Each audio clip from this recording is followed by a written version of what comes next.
Dr. Chee, we have had many disagreements in the past. Professional ones. Sure.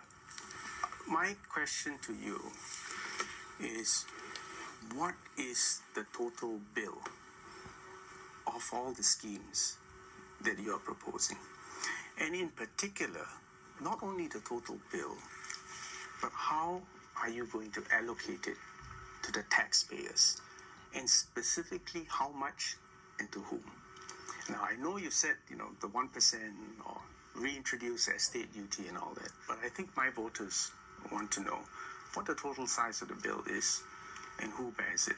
And some of your proposals have got very big holes in terms of fiscal deficits. So please enlighten us. I'd be very happy to. I think you're referring to our proposals for the retrenchment benefit scheme, no, as well as let's income take your question on our income for the elderly. And we put these two together. We're talking about an annual budget of about $5 billion. All right. Now, compare that to what you just signed off just this year of $100 billion, nearly $100 billion. Even if the government did not take in any more revenue, it would take us 20 years for us to spend all the budget that you have allocated for just the next year or so. So let's put this into perspective. And I just also want to remind you that when you, in the last election, you accused us of being a tax and spend party, right? And that very melodramatically compared us to Greece and we'd be going down on the road to ruin. Well, guess what? After 2015, your party started raising prices and taxes on a slew of items, whether it's water tax by 30%, your bus fares, MRT fares by 12%, and so on and so forth, school fees, your town council fees. That whole slew of taxes went into spending, where I remind people that the budget that you blew in the Youth Olympic Games way back in 2010, and then the Auditor General came by and cited this government for all overspending and not practicing financial prudence. This is where I think the tax and spend policy applies to the PAP more than anyone. Your time has run out, Dr. Chee. Your question now. Sure. I mentioned about labor productivity on the decline, GDP growth going the same downward trend, and unemployment in Singapore going up. And all this happening before COVID outbreak took place, right? And then you have, on top of that, foreign PMETs coming up as pass holders, employment pass holders continuing to rise. And over and above all this, Mr. Heng Swee Keat then comes up and tells in an interview, toys with the idea of bringing our population up to 10 million. Singaporeans are deadly worried about this proposal. Now, will you categorically tell Singaporeans right now that your party has no intention of raising our population to 10 million by continuing to bring in foreigners, especially foreign PMETs, into Singapore to compete with our PMETs for jobs? Your rights run out. Dr. Balakrishnan, Dr. Chee, just today, the Prime Minister's office issued a statement advising people like you not to indulge in falsehoods. It was Mr. Heng Swee Keat that came up with the idea of 10 million population. That's a cheap shot, Dr. Chee. I'll cite you the interview. That's a cheap shot. Heng actually. Let me state for the record, we will never have 10 million. We won't even have 6.9 million. What the government doesn't have a target for the population. What we want is a Singapore core that is demographically stable, able to reproduce ourselves, able to create opportunities and jobs for ourselves, and able to stay as a cohesive whole. It is not a target, and it's certainly not 10 million, and you are raising a false straw man. That is a false statement. And we have said so, and we will say so again. So I've answered your question. But since I've got some spare time, right? 28 seconds. Yes. On GDP, by any stretch of the imagination over 55 years, it has been an incredible journey. On productivity, I checked the figures. If I ask you, in the last 10 years, when was the figure negative? And the answer is yes, last year. Once out of 10 years. as an economist, for an advanced economy, it's difficult. I'm sorry, Dr. Balakrishnan, your time has run out. Okay. I'm very sorry. You will have time I'll round to up. recap. I'll round up. So before we actually end this debate, I will give each of you now time to wrap up. Dr. Chee, I'll give you a minute and a half to wrap up. Time starts now. You know, we've proposed this 4Y1N, 4 yeses and 1 no in this campaign. What we want to do is to, number one, suspend the GST at least until 2021. And then we want to implement, the government to implement a retrenchment benefit scheme. And third, we want to see the elderly, those over 65, at least the bottom 80%, receive an income of $500 a month. And we also want the government now to put the people first and to make sure that SMEs, not GLCs, are front and center of our driving our economy. The one no that we are making sure that we want to put across the Singaporeans is that despite the what Dr. Balakrishnan just said, is that this is a 10 million population figure that Mr. Heng Swee Kiat said, and I will give you the reference and the report. He's just repeating that he's going to, he's thinking of and toying with the idea because he cited the chief planner at URA. Now, these are huge issues. Now, how are we going to pay for all these things apart from some of the taxes that we want to levy? For example, introduce a wealth tax. And by the way, I just want to alert Dr. Balakrishnan, this wealth tax, some of his party members, MPs, have even agreed with us that some of these things should be implemented. So these are things that we want to be able to do, and we're hoping that Singaporeans will vote for the SDP based on this 4Y1N campaign. Thank you. Dr. Lim, your wrap up, a minute and a half starts now. Thank you. So, I enjoyed the debate actually, and I think this is exactly why debates about ideas for how Singapore should progress should occur.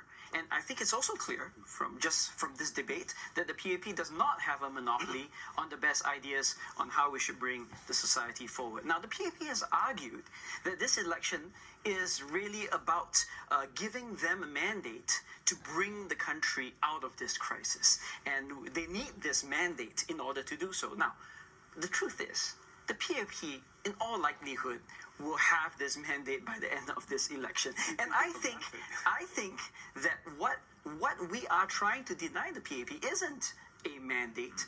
What we're trying to deny them is a blank check. And that is what I think this election truly is about, so that we can actually have this kind of debates, not just in a constrained form over a table, but actually in the forum which was designed for this, which is Parliament. So if you believe, and I call on voters, if you believe in having all voices heard, if you believe that we succeed only when we have sound and rational debate about what matters, if you believe in the essence of a democratic modern society for the 21st century, then we ask that you make your vote count and that you will vote for the Workers' Party. Thank you, Dr. Lim. Mr. Yuen, please, your minute and a half starts now. Thank you. I can't agree more with Jamus. Basically, we believe that there should be free contest of ideas, alternative solution, and constructive voices in Parliament. PSP believes in that. And I agree that from this discussion, you could see that we have the same issues, but we come up with different angles of looking at it. And it's good for Singapore to look at issues from different angles and have different views of what could be done better. For instance, for the economy, we have been, over the recent years, obsessed with growing our economic, driving GDP, and neglecting the welfare of the people. We believe that you drive economic growth for the better welfare of the people, so the quality of life is better, not the other way around. Otherwise, we won't have a first world country with a third world group of third world citizens in this country. So economic growth must be not at all costs. There must be the other side, the compassionate side, the social side we talked about. Building a safety net that is for all. We don't have to patchwork giving all schemes if we have a good economic structure that don't need it for the start.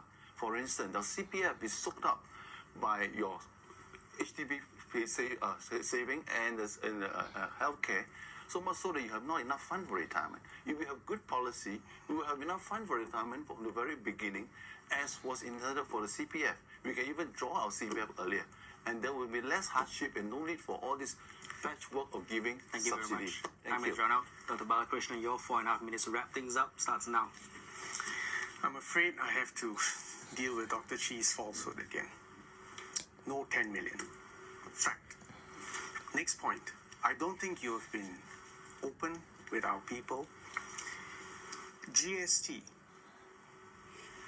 You are suggesting abolishing it, or at least doing away with it, or suspending it for an undetermined period. Do you realize each year, at current rates, you will create a hole, therefore, of $11 billion every year, and you haven't accounted for it.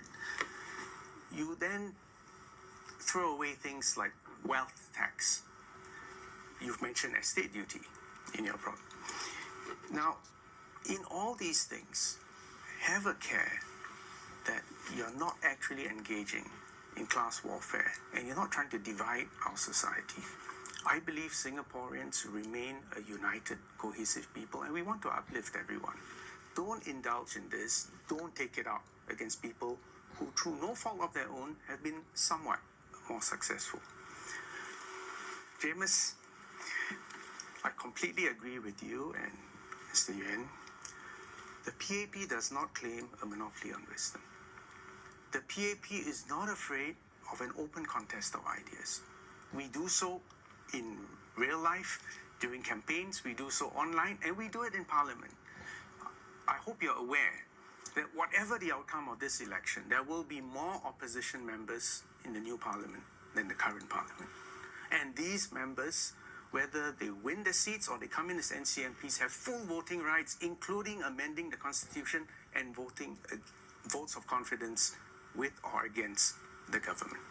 So we are completely open to this contest because at the end of the day, we're all Singaporeans and we do want a better life. Mr. Yuen, actually I object to this characterization that we have many third world people. That's not true. We are all Singaporeans. And as I've said, we've all come up. Now let's don't just take it on faith from me, but let's look at incomes, real incomes, over the last 5 years. The median income has gone up by 3.8%. The real income for the lower 20th percentile has gone up by 4.4% over the last 5 years. We are completely in agreement with you that we need to raise wages. There's no disagreement there. But please be fair in your characterization. Please be accurate in your characterization. And I hope you agree with me that the only reason we have foreigners here is to give that little extra wind in our sails when the opportunities are there. Now, when we're in a storm and we need to shed ballast, as I said just now, 60,000 foreigners have lost their jobs. And all the schemes that we have rolled out now, I hope you agree, it's clearly slanted at Singaporeans. Being a Singaporean, being a citizen, has privileges. So let me just conclude. This is the worst crisis of our lifetime. Right? And it's not going to go away in 1 year. It depends when a vaccine is found. What have we done so far? We've had emergency infusions to save jobs.